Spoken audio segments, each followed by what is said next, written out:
So I've talked about the Horde on numerous occasions in the past. I've done a video on if they're good and just, if Thrall was a failure of a leader, which he kinda is, and if Saurfang would be the new Warchief because, let's face it, Sylvanas will not be reigning for very long. I don't know if she's getting ousted in this expansion or the next, but she'll be going one way or the other.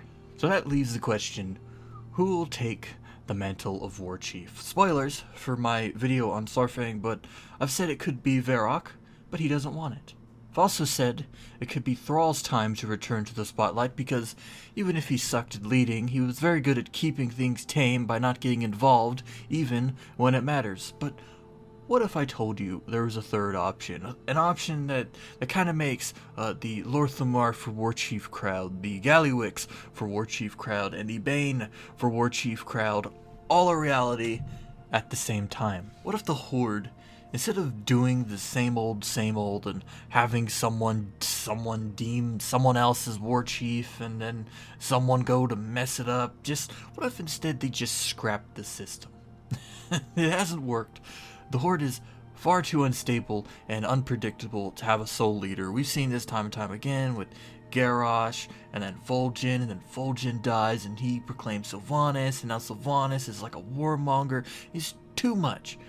It's too much, and sometime the Horde has to realize that their methods of leading and governing suck. So what if, instead of propping up another potential warmonger, the Horde decided to have no one leader? What if they decided to create a council of sorts where everyone in the Horde gets to determine the fate of the faction?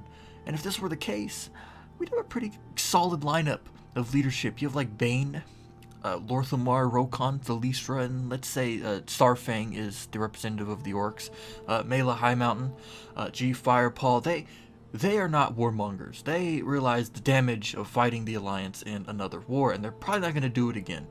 And of course, you have stuff like Gallywix, but he's normally will go with the winning side, and who's ever in charge. And then the Forsaken, which their representative will probably not be as crazy as their former queen, but you never know.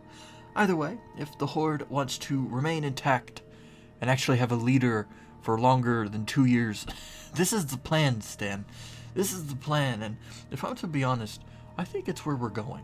With Sylvanas out of the picture, the Horde has no real evil baddies anymore in their faction, at least none that will cause such a mess. Like Gallywix is really not that much of a threat, so a council where everyone is accepted and listened to like the family the Horde is supposed to be, I think it'll work. But what do you think? Do you think the Horde will change their ways and form a new type of leadership? Maybe you have no faith in the faction to make any good choices and they'll somehow mess it up, which, I don't know, they might. Please let me know your thoughts, as well as all questions, comments, and concerns regarding this video, WoW, or its lore, and I'll be sure to read them. Thanks for watching.